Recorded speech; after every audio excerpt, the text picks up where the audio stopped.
I'm honored to be on this stage with the heroic voices that we've just heard.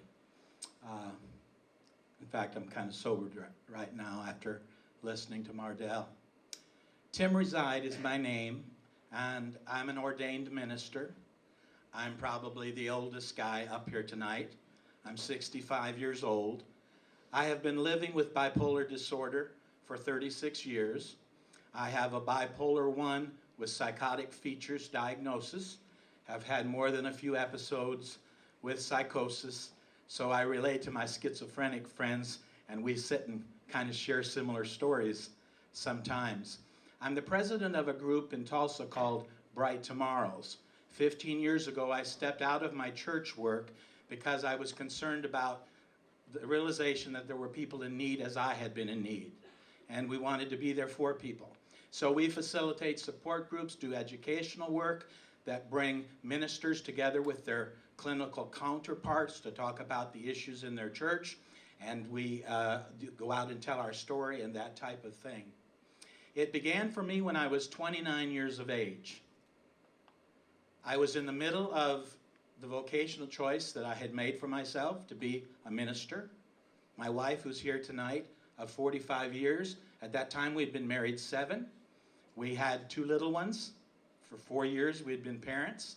I had been in the ministry now for about that same amount of time. But I was in the middle of an existential type of crisis. Some real spiritual questions had come up in me, doubts about some things, and I was also concerned that I was not effectively providing for my family. I began to experience depression and despair, but I had been trained to kick it into high gear at such moments as that. So I determined that by hook or by crook, I was going to come out of that and set all brand new goals and surmount every challenge and be a winner. And I began to feel better than I had ever felt before. In fact, I was pretty much nonstop in a euphoric state. My mind just was more creative than it had ever been before. I slept less, felt better for it. I was just up. I was just intense. I was just driven. And then somewhere, like the proverbial frog that's in the boiling pot and doesn't know what's going on, I slid over into what they call psychosis. Now that's in retrospect. I didn't know that was going on at the time. All I knew was that suddenly Christ had returned. Excuse me, you maybe didn't know, but he wears a red shirt. And it was so convincing. It was so convincing that I knew I had to head to Washington, D.C. to help the president out. And I did.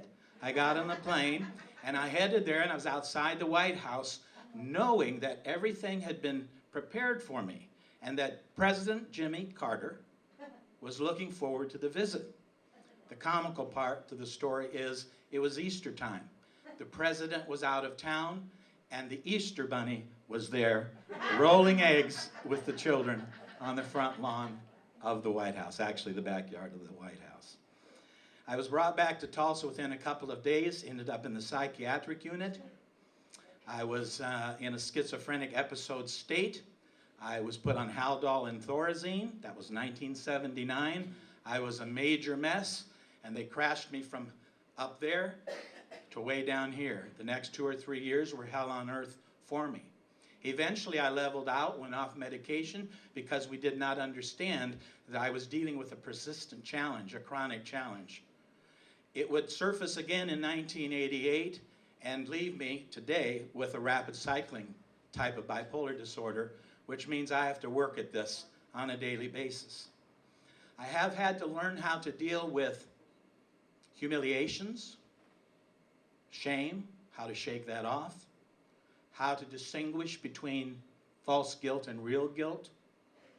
There's a lot of internal stuff like that that goes on in our lives. But I've also learned how to transform these negatives into positive opportunities. Is that my halfway? That's my 4. And I want to say thank you because she says I'm done.